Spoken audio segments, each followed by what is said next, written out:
24 hours, the White House has been engulfed by fresh chaos. So do Trump supporters still back their man?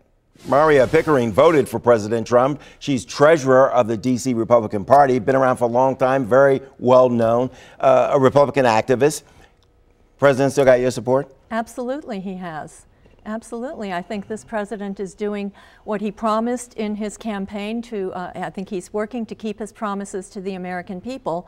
And I think some of these so-called scandals are tempests in a teapot put out by his adversaries in the mainstream media and the other party to try to put him off his stride, if you will, on the eve of a very important trip abroad. Yeah, the mainstream media might be taking the lead, taking the tips and running with it because it's big news. It's important news. But obviously, there are people who are leaking this information. The president thinks these people ought to be tracked down and prosecuted. You agree with that? Well, I think if people are doing things that are detrimental to our country, they should be subject to the rule of law. I think President Trump is a great supporter of the rule of law and of doing the right thing. I don't think he would intentionally, for example, share information that would be detrimental to the interests of our country. We're talking about the classified information. Yes, sir. You're talking about the president's motive. You don't think his motive was? I think this man is a patriot who loves our country and who's doing the best he can to keep his promises to the American people.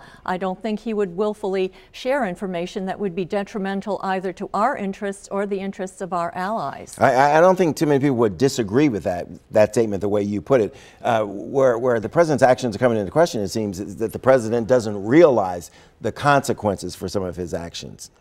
I don't think Mr. Trump is a stupid man. He's a very intelligent man. He's got an unprecedented track record of success in business. He's surrounded himself with people who are smart people who are going to help him work on his agenda. So I don't think he's being careless. I think he is doing what he thinks is in our best interests. What do you think about the people that work for the president? It seems like the president will do something. They will come out, either knock it down, defend it, say it's not true. Then the president comes back and he tweets out, that is true, I did do that, and here's why I did it. What do you think of the people that are surrounding the president that are working for him? Well, again, I look at Mr. Trump's track record in industry. He's got an unprecedented track record of business success.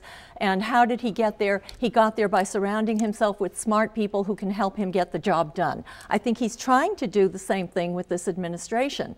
And as with any new management team, there's going to be a certain amount of process change. That's true in business and it's true in the government as well. We've all been through changes in government and in businesses, large and small. And so there's a time when people are getting on board with what the new team wants to accomplish. And I think that's what's happening here. I think to characterize it as chaos is a bit extreme. Okay, Maria Pickering, we have to continue this conversation. Will you come back? I certainly will. Thank you. All right. No, thank you. Let's go to Topper for that forecast.